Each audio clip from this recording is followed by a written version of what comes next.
I'm 680 News Senior Business Editor Mike Eppel. Bit of good news today for borrowers, not so much for savers, in the Bank of Canada's latest announcement on interest rate policy.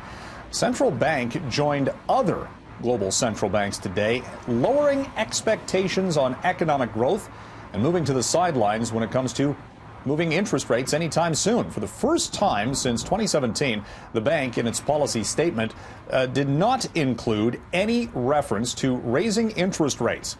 They're sounding much more cautious, citing the trade tensions globally that Canada has been involved with, the oil market volatility. Of course, the price for oil sold off dramatically late last year, bringing the Canadian economy to a virtual standstill in the first couple of months of this year, and also the housing market slowdown. Now, this is good news for borrowers, which had seen interest rates go up over the course of the previous year and a half. For savers, not so much, as GIC rates are not going up anytime soon. Well, what with all the issues surrounding the 737 MAX aircraft, the grounding of those planes following two crashes, Boeing today in its earnings update said it will not be providing any forward guidance on sales. Just doesn't know when it's going to see recertification of the 737 MAX lineup and getting those planes back into service for airlines and resuming sales.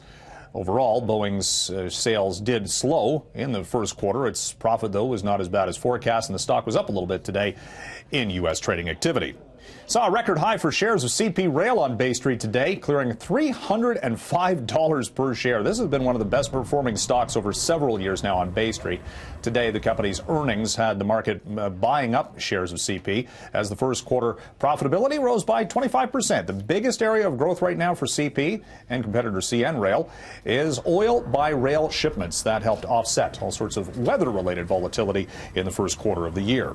Cenovus Energy, another Calgary-based company, saying that it was the right thing to do by the previous Alberta NDP government to curtail oil sands production. Cenovus saying in its earnings update today that that has helped stabilize the Western Canadian energy space. Now, of course, global oil prices have gone up quite dramatically since the start of the year. U.S. benchmarks up by more than 46%, and Cenovus seeing a little bit more profit than forecast in its earnings update today. Lululemon is forecasting a doubling of sales to men over the next 5 years in the company's industry analyst meeting today.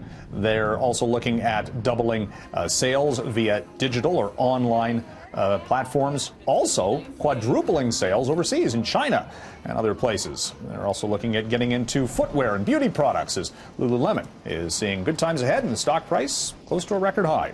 And another stumble for Snap, the social media company, seeing better sales in its latest quarter, but another loss. They said in their prospectus a couple of years back when they debuted their stock, they weren't sure when, if ever, they'd make any money, and lost more money in its latest quarter. Share price of Snap today down 6%, but the stock has more than doubled so far in 2019.